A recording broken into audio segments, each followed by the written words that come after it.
Hola amigos curiosos, espero que estén pasando un excelente día. Preguntas y respuestas, parte 16. Jugando con Maru pregunta, ¿dónde surgió el término guachicolero? Las últimas semanas en México se ha escuchado mucho la palabra guachicolero. Para mis amigos que no son de México, durante varios años, miles de personas se han dedicado a romper los ductos o tuberías que transportan la gasolina, haciendo tomas clandestinas en varios puntos del país para robar este combustible y venderlo ilegalmente. A estas personas se les conoce como guachicoleros y a la gasolina robada se le llama guachicol. Pero ¿de dónde proviene esta palabra? Cualquiera pensaría que tiene su origen en México, pero no. Arturo Ortega Morán, escritor mexicano especializado en el origen de las palabras, asegura que guachicol proviene del latín aquatus, que significa aguado. Durante el siglo XVI, esta palabra llegó a Francia, donde se transformó a guach, manteniendo el mismo significado, aguado. Posteriormente, la palabra guach llegó a México durante el siglo XIX y se utilizaba para referirse a la pintura que estaba diluida en agua o rebajada, como decimos coloquialmente. Tiempo después, los vendedores de tequila y aguardiente se dieron cuenta que podían rebajar sus bebidas alcohólicas manteniendo casi el mismo sabor, pero aunque las bebidas estaban adulteradas, las vendían al mismo precio, aumentando sus ganancias. Estas personas fueron las primeras en ser llamadas guachicoleros. Más adelante, los comerciantes de combustibles se dieron cuenta que podían diluir tanto la gasolina como el petróleo para venderlos rebajados. Es por ello que actualmente, como dije antes, se les conoce como guachicoleros a quienes roban la gasolina mediante tomas clandestinas, y a la gasolina robada se le llama guachicol. Un dato bastante curioso es que en México la palabra guachicolero también tiene otro significado completamente diferente. Un guachicol es una especie de vara o palo largo con una canastilla al final que se utiliza para bajar la fruta de los árboles, y a quienes realizan este oficio también se les conoce como guachicoleros. Yaisbali Tops pregunta, ¿cómo se generan las alergias? Antes de contestar, recordemos que el sistema inmunológico defiende nuestro cuerpo generando grandes cantidades de anticuerpos que pelean contra sustancias extrañas que pueden hacernos daño como virus o bacterias. Las reacciones alérgicas ocurren principalmente en la piel, los ojos, el recubrimiento del estómago, la nariz, los senos paranasales, la garganta y los pulmones, que es donde se encuentran las células del sistema inmunológico listas para atacar al enemigo que amenaza con hacernos daño. El problema es que la alergia es una reacción equivocada, un error del sistema inmunológico que entra en alerta al estar en contacto con cosas o antígenos que en realidad son inofensivas, como el polvo, el polen o incluso varios medicamentos. Algunas de las alergias más comunes son precisamente al polvo, al polen, al pelo de los animales como perros y gatos, al moho, a algún alimento como los mariscos, al látex presente en guantes o condones, a la picadura de algún insecto, entre otras. De hecho, ¿sabían que el granito o roncha que nos deja un mosquito al picarnos es una reacción alérgica? Cuando un mosquito nos pica, nos introduce su aparato bucal llamado probóscide, que es alargado y con forma de popote capaz de perforar nuestra piel, y cuando lo hace, mientras succiona la sangre, libera un poco de saliva, la cual contiene una proteína que le ayuda a que las plaquetas no formen coágulos. El detalle es que la mayoría de las víctimas de los mosquitos somos alérgicas a esa proteína anticoagulante. Es por ello que el sistema inmunológico reacciona provocando el famoso granito o roncha. Pero regresando a la pregunta, algunas de las alergias más extrañas pueden ser alergia al calor, al frío, al agua, al contacto de la piel o incluso a otra persona. Si quieren saber un poco más de alergias raras, los invito a ver este video. 7 raras alergias.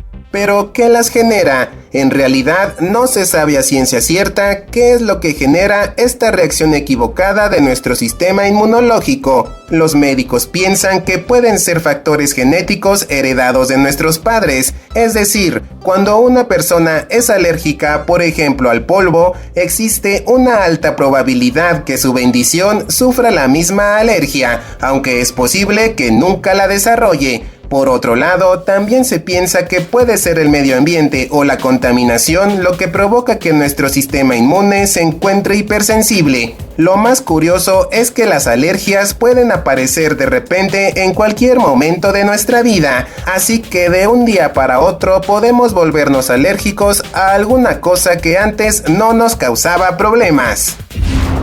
El Puma Troll pregunta: ¿qué pasaría si despertamos en medio de una cirugía?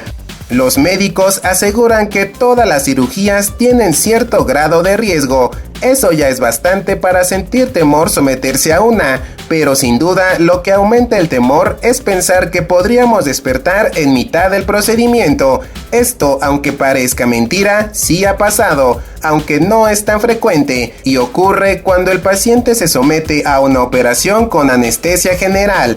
Un estudio realizado por el Colegio Real de Anestesistas y la Asociación de Anestesistas de Gran Bretaña e Irlanda reveló que solo uno de cada 15,000 o 19,000 pacientes despiertan en medio de una cirugía. Pero, ¿por qué ocurre? La anestesia general tiene 3 funciones importantes. Una de ellas es mantener al paciente completamente inconsciente. Otra es disminuir la sensación de dolor y la otra es relajar los músculos mediante un paralítico, cuya función, como lo dice su nombre, es paralizar el cuerpo para que no se mueva durante la cirugía. Pero los médicos deben tener mucha precaución, porque si suministran una dosis de anestesia menor a la requerida, el paciente puede comenzar a recuperar la conciencia. Pero no se espanten, amigos curiosos, porque el estudio realizado en hospitales de Gran Bretaña e Irlanda concluyó que realmente esto no sucede a la mitad de la cirugía cuando los órganos están expuestos, sino que pasa antes de comenzar el procedimiento cuando la anestesia aún no ha hecho su trabajo por completo, o también sucede casi al final cuando la anestesia comienza a disminuir. Pero entonces, ¿qué pasa cuando el paciente despierta? En realidad no pasa nada, ya que los lapsos de conciencia son muy cortos. Los médicos aseguran que en realidad no se siente ningún dolor. Sin embargo, los pacientes que han despertado sí pueden sufrir angustia e incluso un gran terror, pues aunque están levemente conscientes e incluso llegan a escuchar voces o ruidos, no pueden moverse. Como dije antes, la anestesia paraliza todo el cuerpo para que no se mueva durante la cirugía. Por ello, cuando el paciente despierta levemente, no puede moverse, ni siquiera puede abrir los ojos, lo que genera gran angustia. Los pacientes lo describen como estar enterrados vivos. Esta mala experiencia puede provocar que algunos pacientes sufran un trastorno postraumático. Josué Alexis Jiménez Gómez pregunta: ¿qué pasa si caemos en las vías del metro?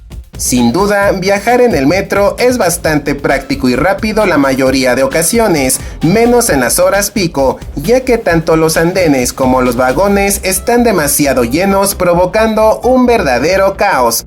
Esto puede provocar que la gente que está en la orilla del andén pueda caer por accidente, una situación bastante peligrosa, pero no todo está perdido, ya que si eso sucede, lo más recomendable es seguir las siguientes recomendaciones. Número 1. No intentar salir solo. Lo más seguro es que al caer en las vías, la primera reacción sea intentar salir por donde fue la caída, a la mitad o en alguna parte del andén, pero eso no es recomendable, ya que en la plataforma, justamente debajo del cemento al borde del andén, se encuentra un tercer riel cargado con electricidad, que al tocarlo podría dar una fuerte descarga e incluso electrocutar a quien lo toque. En caso de querer salir por el mismo lugar donde fue la caída, lo mejor es esperar que el mismo personal nos auxilie. Número 2. Correr al final del andén. Como dije antes, no es buena opción intentar salir por el mismo lugar de la caída, así que si la persona no está lastimada y puede caminar, lo mejor es dirigirse rápidamente al final del andén. Claro, siempre y cuando el metro aún no se esté acercando a la estación. La idea es llegar justamente un poco más adelante del punto donde se detendrá el tren. De esta manera, el conductor tendrá tiempo de frenar con mucha anticipación. Y finalmente, número 3. Acostarse en medio de las vías.